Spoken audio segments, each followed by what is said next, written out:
আমি এই যে পেঁয়াজ মরিচ ভাজতেছি, আলুটা একটু কষায় নিলাম, আলু একটু তো হয়ে গেল।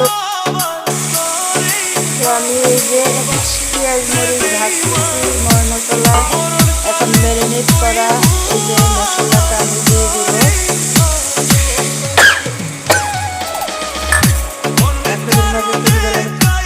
আলুটা একটু কষায় নিলাম, আলু একটু শক্ত জিনিস, আর এই যে হলো ভেন্ডিটা একটু নরম, এই জন্য ভেন্ডিটা একটু পরে দিলাম।